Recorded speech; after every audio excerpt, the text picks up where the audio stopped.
그래서 오늘 마지막 키워드는 믿음입니다.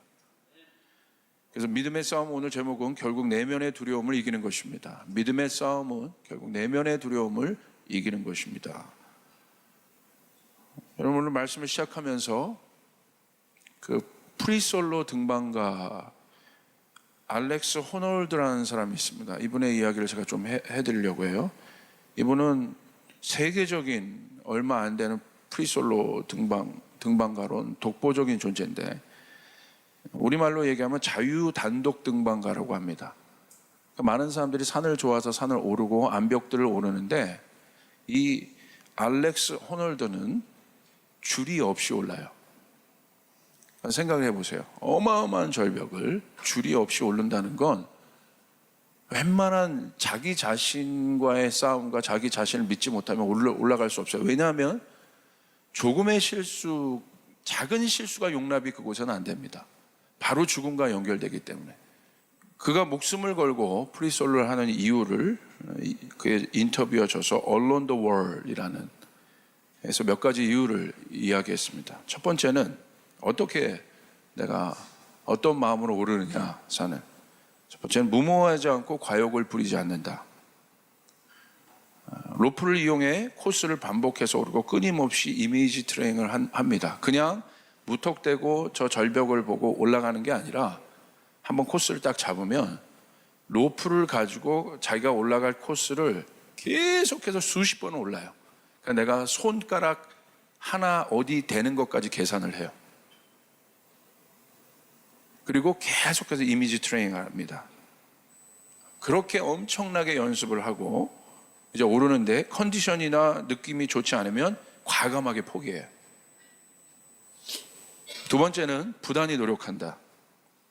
그것은 자신보다 훌륭한 등반가가 많다고 인정합니다. 이 사람은 이 등반계에서는 거의 탑 클래스예요. 그냥 뭐 여러분 줄 타고 오른 사람이랑 줄 없이 오른 사람이랑 차이가 있겠어요. 그러나 겸손하게 자신보다 훌륭한 등반가가 많다고 인정하고 더 노력하고 배우려고 하고 체력을 키운다고 합니다.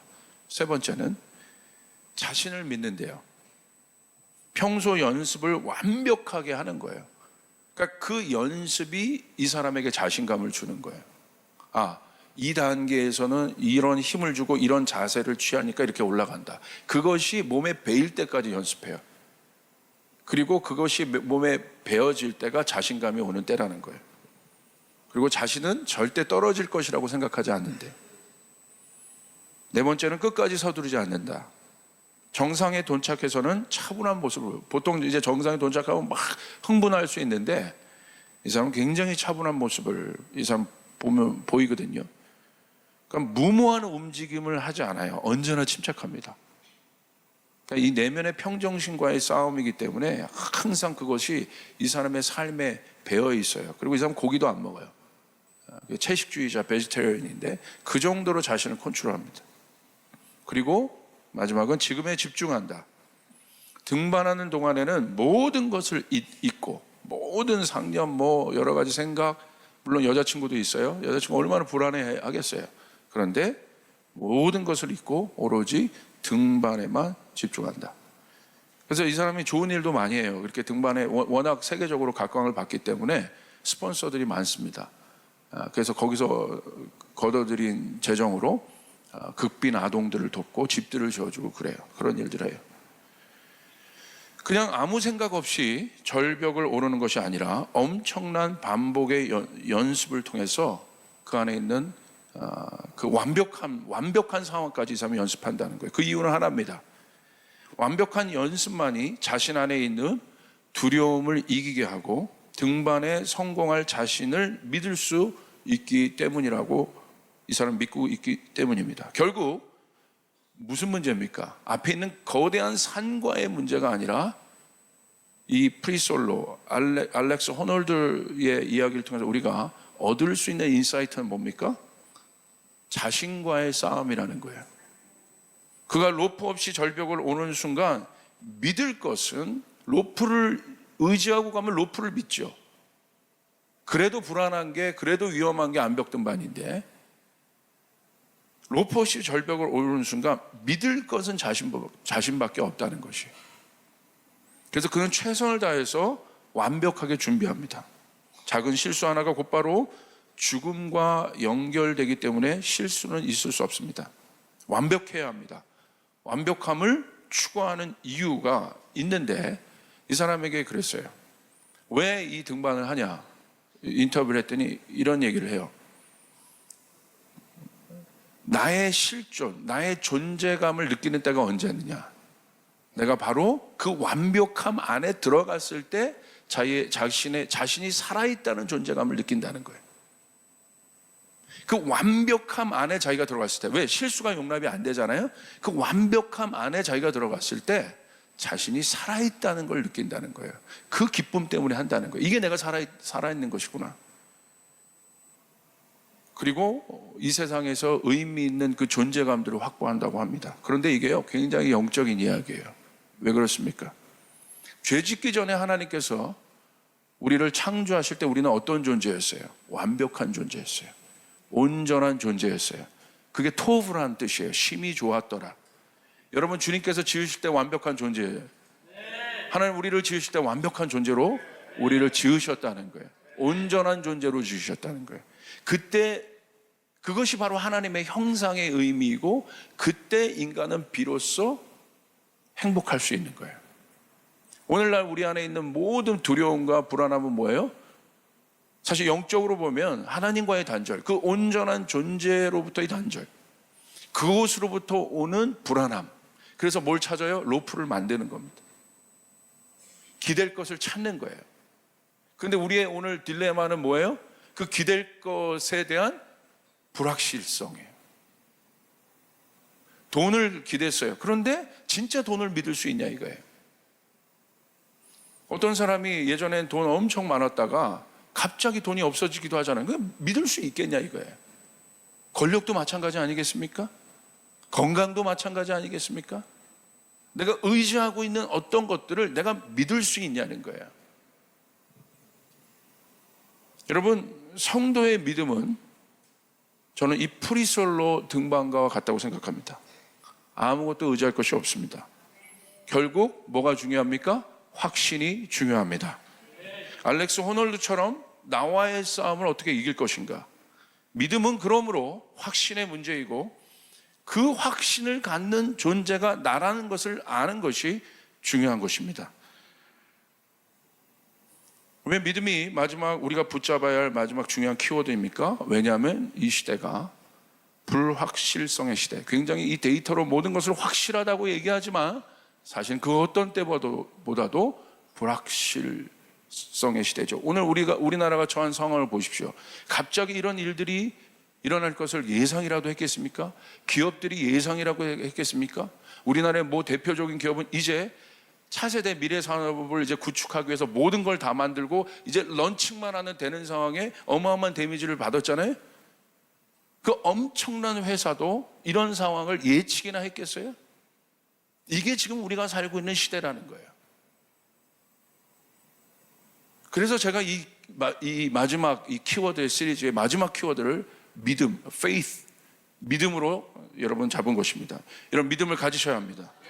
엄청나게 빠른 변화를 따라갈 수 없습니다. 그 변화에 따른 예측 불가능한 상황들을 통제할 수 없습니다. 그래서 당황합니다. 당황하는 게 문제라는 거예요. 당황한 건 우리 안에 불안함이 있다는 거예요. 그러므로 이 믿음에 대한 성경의 가르침은 분명합니다. 한마디로 뭐냐면 예수님께서 믿음에 대해서 뭐라고 가르치시냐면요, 내가 믿느냐,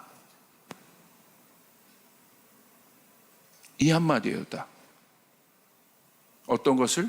네 안에 나의 나라의 역사가 일어날 것을 믿느냐. 보이지 않고 들리지 않고 잡히지 않고, 그렇지만 그 모든 불안한 문제, 나를 당혹스럽게 하는 문제들이 결국 해결될 것을 믿느냐. 이것이 예수님의 질문이에요. 근데 어떤 일이 일어나요? 믿는 자에겐 그 일들이 일어난다는 사실이에요. 요한복음 11장 23절부터 27절에 보니까 여러분 나사로가 사는 엄청난 여러분 사건을 우리가 볼 수 있습니다. 저는 오늘 이 설교 위에 기도할 거예요. 믿는 자에게 그 일들이 일어나요. 저에게 확신이 있어요. 하나님의 말씀을 받고 선포하는 겁니다. 믿는 자에게 그 일들이 일어납니다. 예, 잘 들으세요. 예수께서 마르다에게 말씀하셨다. 내 오라버니가 다시 살아날 것이다. 여러분의 문제가 해결될 것이다. 여러분의 질병이 고쳐질 것이다. 여러분의 마음에 있는 모든 문제가 해결될 것이다. 여러분 묻고 있는 모든 문제가 해결될 것이다. 내 오라버니가 살아날 것이다. 마르다가 예수께 말하였다. 마지막 날 부활할 때 그가 다시 살아나는 것을 내가 압니다. 근데 예수님께서 마르다에게 말씀하셨다. 나는 부활이요 생명이니 나를 믿는 사람은 죽어도 살고, 26절이 중요해요. 살아서 나를 믿는 사람. 오늘 마르다의 고백은 죽은 후에 어떤 일들을 얘기하는 거예요. 그거는 마르다가 율법을 알고 있었기 때문에, 하나님의 말씀을 알고 있기 때문에 하나님의 존재를 알고 있는데 어렴풋이 알고 있는 거예요 지금. 그러니까 자기가 죽어봤어? 모르잖아요. 근데 말씀에 기록되어 있으니까 그냥 어렴풋이 죽은 후에 말씀에 기록된 대로 그렇게 될 겁니다. 당연한 얘기를 합니다. 그것도 맞는 이야기예요. 근데 오늘 예수님이 뭐라고 말씀하셔요? 그 얘기가 아니야. 그것도 맞아. 죽은 후에도 그 일들이 일어나. 반드시 일어나, 말씀에 적힌 대로. 근데 오늘 예수님이 살아계신 하나님이 이 땅에 오신 것이에요. 뭐라고 얘기해요? 살아서 나를 믿는 사람은 영원히 죽지 아니할 것이다. 내가 이것을 믿느냐? 내가 이것을 믿느냐? 마르다가 예수께 말하였다. 예, 주님은 세상에 오실 그리스도이시며 하나님의 아들이심을 내가 믿습니다. 요한복음 14장 42절에 예수님께서 그 나사로를 살리기 직전에 이제 나사로에게 명하셔서, 죽은 나사로에게 나사로야 나오라 라고 하실 때 열린 돌무늬로 붕대를 칭칭 감은 이미 썩은 냄새가 나는 나사로가 걸어옵니다. 그 전에 예수님이 이렇게 하늘을 향해 얘기하세요. 아버지께서 언제나 내 말을 들어주신다는 것을 압니다. 그런데도 이렇게 말씀드리는 것은 둘러선 무리를 위해서입니다. 그들로 하여금 아버지께서 나를 보내신 것을 믿게 하려는 것입니다. 할렐루야. 하나님 나라의 실제가 나타날 때 믿게 되는 거예요. 그렇게 될 때 내 안에 있는 불신들이 깨지고, 그분이 정말 살아계신 하나님이구나, 이렇게 문자로 보는 하나님 말고 여러분 안에 실제로 존재하시고 살아계신 그 하나님, 오늘 내 문제를 해결하시는 하나님, 나에게 역사하시는 하나님, 내가 그냥 교회만 왔다 갔다 하는 사람이 아니라 내가 그렇게 하실, 나에게 그런 일들을 하실 하나님, 살아서 나를 믿느냐? 네가 살아있는 나를 내가 믿느냐? 살아서 나를 믿는 자는 그 사람이 더 복되다. 여러분, 주님이 말씀하시는 거예요. 네가 나를 믿느냐는 무슨 말이냐면 네가 살아있느냐라는 거예요. 더 구체적으로 말하면 네 안에 누가 있느냐라는 거예요. 그런데 죽어있는 나를 보면 못 믿겠는데요, 이래요. 안 되겠는데요? 죽어있으니까 그렇게 얘기하는 거예요. 하나님의 영이 없으니까. 하나님의 영은, 예수 그리스도의 영은 이 나사로의 기적처럼 그분께서 십자가에 죽으시고 우리의 모든 저주를 저 십자가에서 해결하셨고, 그리고 그분은 살아나셨어요. 그분을 우리가 믿고 있는 것이에요. 그것이 우리의 신앙 고백인 것이에요. 우리는 살아있는 하나님을 믿고 있는 것입니다. 주님이 얘기하세요. 믿음에 대해서. 산을 옮기는 믿음 보십시오. 마태복음 17장 19절 20절. 그때 제자들이 따로 예수께 다가가서 물었다. 우리는 어찌하여 귀신을 쫓아내지 못했습니까? 예수께서 그들에게 대답하셨다. 너희 믿음이 적기 때문이다. 내가 진정으로 너에게 말한다. 너희에게 겨자씨 하나일 만한 믿음이라도 있으면 이 산더러 여기에서 저리로 옮겨가라 하면 그대로 될 것이요 너희가 못할 일이 없을 것이다. 귀신을 예수님처럼 쫓아내지 못한 일에 대한 제자들의 질문에 예수님은 믿음으로 대답을 하십니다. 믿음이 적다. 겨자씨 하나일 만한 믿음은 이 산더러 저기로 옮겨가라 하면 그대로 된다. 너희가 못할 일이 없다라고 예수님 말씀하십니다. 이 말씀의 의미는 무슨 말이겠습니까? 내 앞에 있는 불가항력적인 문제들, 그게 산인 거예요. 주님 말씀하시는 거예요. 우리 힘으로 할 수 없다는 거예요. 결국 이 말은 노력으로 어떻게 산을 옮깁니까? 여리고성처럼 우리가 7바퀴를 돌면 산이 옮겨집니까? 그 행위에 있습니까? 그 앞에서 막 소리치면 산이 옮겨집니까? 그 행위에 있습니까? 그 앞에서 3,000배 예배하면 3,000배 절하고 천일 제사를 드리면 예배를 드리면 그 산이 옮겨집니까? 그 행위에 있습니까?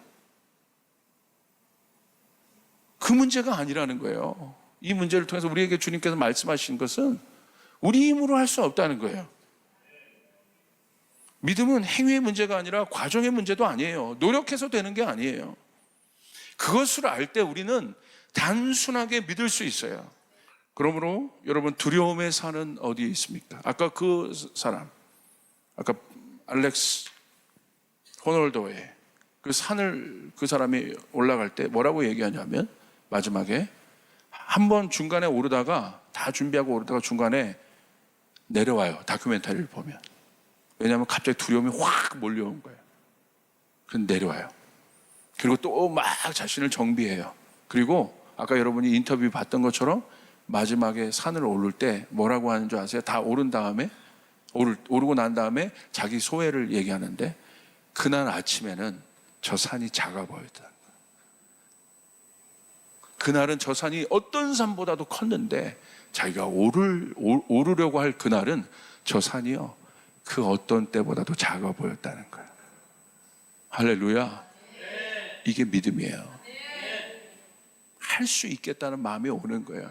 주님이 말씀하시면 내 안에 그 일들이 일어날 것 같다라는 마음이 생겨지는 것이에요.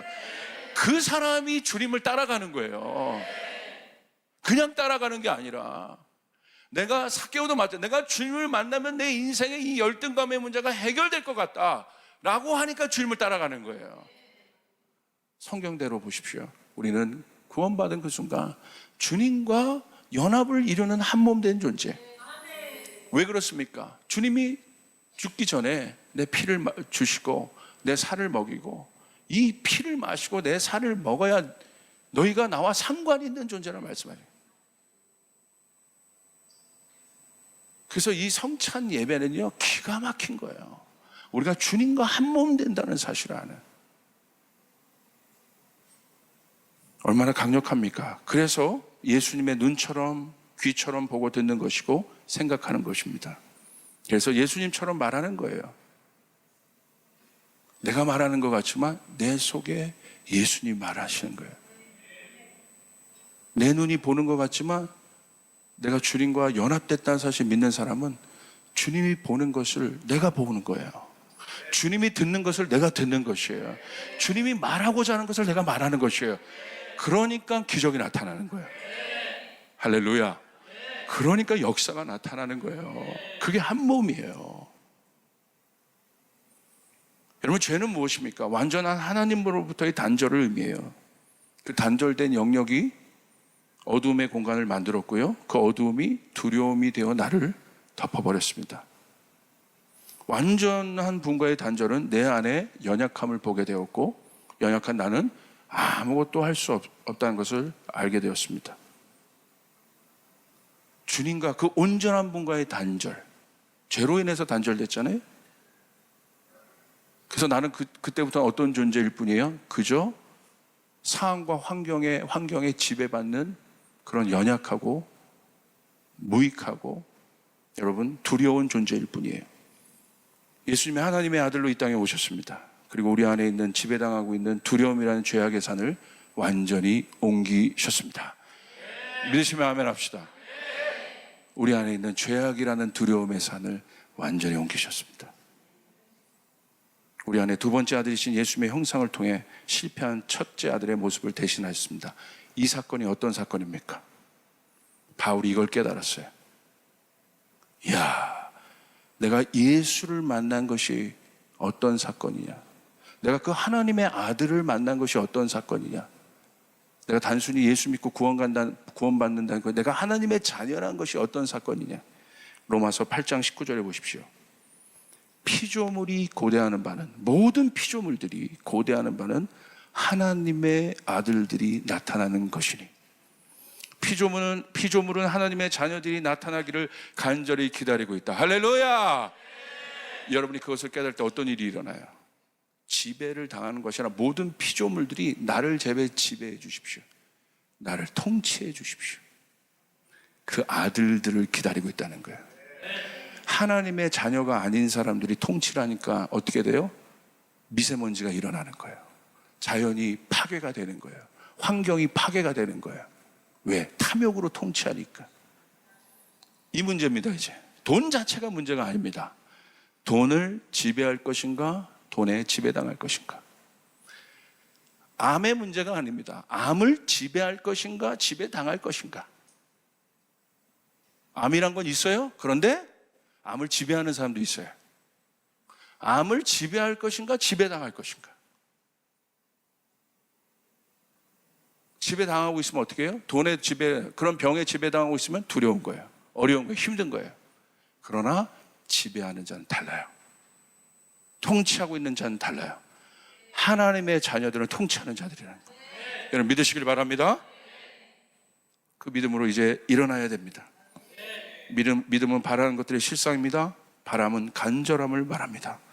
간절히 보고자 하는 자가 봅니다. 듣고자 하는 자가 들을 수 있습니다. 내 앞에 있는 산을 오를 수 있다고 생각하는 사람이 결국 산을 오르게 됩니다. 간절함을 바람으로 확실히 하시길 바랍니다. 그 바람은 반드시 이루어집니다. 제 바람은 하나예요. 온 열방이 하나님을 예배하는 것. 제가 뭔가 선입견이 있었어요. 뭔가 이곳에서 그런 기도하고, 제가 재정의 영역에서도 빚 문제 해결해 달라고 기도하는 게, 제가 제 신학적인 관점과 제 어떤 배경 속에서 그런 기도를 한다는 게 굉장히 제가 어색한 거예요. 왜? 뭐 그런 것까지. 그런데요, 제가 목회를 해보고 성도들 만나보니까 그런 것 때문에 힘들어하는 사람 너무 많거든요. 그것 때문에 하나님 앞에 못 나오는 사람들이 있는 거예요. 그 사람이 내 가족이라고 생각하니까 여기서 어떻게 미사여구 기도가 나와요? 하나님이 들으시는 건데. 여러분, 하나님의 사랑은 구체적인 거예요. 주님 말씀하셨어요. 눈먼 자에게 네가 보기를 원하느냐고 분명히 말씀하셨어요. 눈먼 자에게 가서 듣기를 원하느냐라고 얘기하지 않으셨다는 거예요. 왜? 잘 들으니까. 그런데 눈먼 자에게 있는 갈망은 뭐예요? 보기를 원하는 거예요. 주님, 제가 보기를 원합니다. 네 믿음대로 될 것이다. 할렐루야. 오늘 그럴 때 역사가 일어난다. 오늘 여러분 기도할 겁니다. 구체적으로 기도할 겁니다. 오늘 여러분에게 저는 믿습니다. 이제 이 교회의 치유의 역사가 일어납니다. 기적의 역사가 일어납니다. 여러분, 그 하나님을 경험해야 되는 거예요. 그럴 때 내 안에 있는 추상적인 신앙이 깨지는 것이에요. 진짜? 진짜야? 진짜야? 진짜입니다. 하나님의 자녀들이 기도하는 것이에요. 이건 이성과 어떤 걸 넘어서는 하나님이 할 수 있는 영역. 겨자씨만한 믿음이 있으면 네가 명하며 이 산을 옮길 수 있다. 우리 힘으로 할 수 없다는 말입니다. 결론은 믿음으로 할 수 있다는 거예요. 믿음은 주님이 하신 일들을 믿고, 오늘 내 구체적인 상황 가운데 그것을 붙잡고, 저는 구체적으로 믿는 하나님, 우리 교회 가운데 이런 일들을 풀어 주시옵소서. 분명한 거예요. 추상적으로 기도하지 않아요. 분명한 것이에요. 하나님이 하실 일을 믿습니다. 내 자녀에게 그 일들이 풀어질 것을 믿습니다. 내 자녀가 우울증에 있습니까? 해결할 줄 믿습니다. 구체적으로 붙잡고 싶어야 되는 것이에요. 그게 믿음이죠. 맞지 않습니까? 미사여구 들으려고 온 게 아니잖아요. 그죠? 우리 하나님은 얼마나 살아계신 하나님이 우리를 만났을 때 얼마나 자세하게 만드셨어요. 여러분, 삭개오가 예수님의 눈동자 하나까지 다 본 거예요. 눈썹 하나까지 다 본 거예요. 살아계신 하나님이란 것은 추상적인 것이 아니라 그렇게 구체적이란 거예요. 주님이 손을 내밀 때 그 손에 여러분 손 모양까지 보이는 거예요. 그 하나님을 우리가 만나야 되는 것이에요. 그 하나님이 눈에 보이지 않지만 믿음의 눈으로 하나님을 붙잡아야 되는 것이에요. 그때 그 역사가 일어나게 될 줄 믿습니다.